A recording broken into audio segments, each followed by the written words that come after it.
خوف خدا. خوف خدا.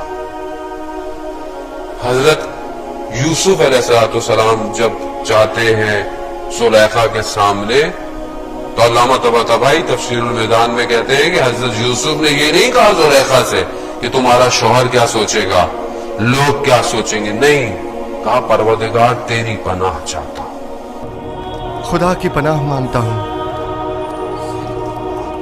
اصلا اپنے اوپر نہیں ہے, نبی ہے, صالحین میں سے, صدیقین میں سے, مگر یہ نہیں کہا کہ میں بچ, نہیں, کہا تیری پناہ پروردگار تو بچانے والا ہے. کہا یوسف کو مڑ جاؤ. یوسف 7 بند دروازے کھول دیے. جو خدا یوسف کے لیے 7 دروازے بند کھول سکتا ہے وہ ہمارے لیے بھی کھول سکتا ہے.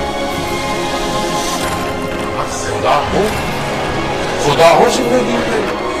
لڑکا جوان تنہائی میں اکیلا بیٹھا ہوا ہے, موبائل پہ, لیپ ٹاپ پہ کچھ چیز آتی ہے, کھلتی ہے, کوئی نہیں دیکھ رہا, خدا تو دیکھ رہا ہے. خدا تو دیکھ رہا ہے.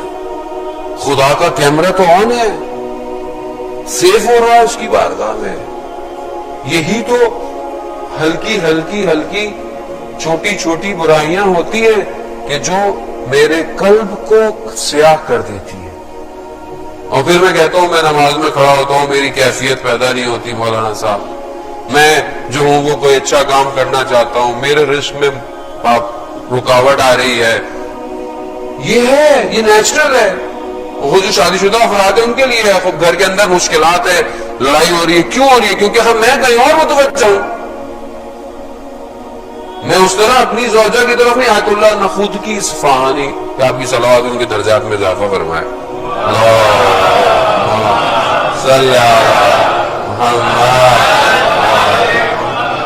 شخص ان کی خدمت میں آیا, کہتے ہیں کہ میں جب میری نگاہ کنٹرول نہیں ہوتی تھی نامحرم کی طرف تو میں نے کہا کیا شادی کر لوں. میں نے شادی کر لی, مگر اس کے بعد بھی میں نے دیکھا کہ میں نہیں کر پا رہا. تو انہوں نے کیا کہا, انہوں نے کہا کہ اگر تم اپنی زوجہ پہ, وائف پہ اکتفا کر جاتے تو پھر کبھی بھی تمہاری نگاہ دوسری طرف نہیں ہوتی. یعنی انسان اگر ان ارتباطات کو الہی ارتباط, الہی رابطہ سمجھے تو انسان کبھی بھی دوسری طرف متوجہ نہیں ہوگا.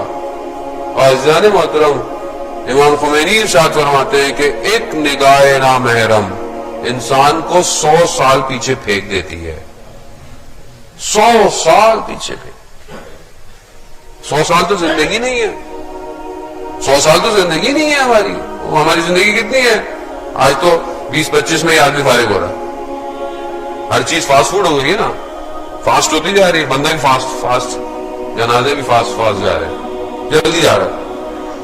میں 40-50 سال زندگی گزاروں, ایک نگاہ خدا نہ خواستہ ہو تو میں تو ویسے ہی مائنس میں ہوں. معاملہ سخت ہے, معاملہ اتنا آسان نہیں ہے جتنا ہم سمجھ رہے ہیں. یہ تو لطف کر رہے ہیں کہ اہل بیت کے ماننے والے ہیں, کوئی آپشن ہے ہمارے پاس. باغیوں کے پاس تو آپشن بھی کوئی نہیں ہے. ایک آپشن ہے کہ چلے نکل جائیں گے, لیکن اس کا مطلب یہ نہیں ہے کہ اس آپشن کو لیں, صبح گناہ کریں, شام کو آئے مجلس میں. نہیں, محرم آئے گا تو پھر ہم میں اور ان میں کیا فرق ہو گیا کہ جو پورے 5 دن کماتے ہیں, 2 دن اڑاتے ہیں, پھر چرچ چلے جاتے ہیں, کنفیس کر لیتے ہیں, پھر دوبارہ شروع. توبہ کے اصل معنی شرمندگی کے ہیں. توبہ کے اصل معنی اپنے آپ کو خدا کی طرف پلٹانے کے معنی ہیں.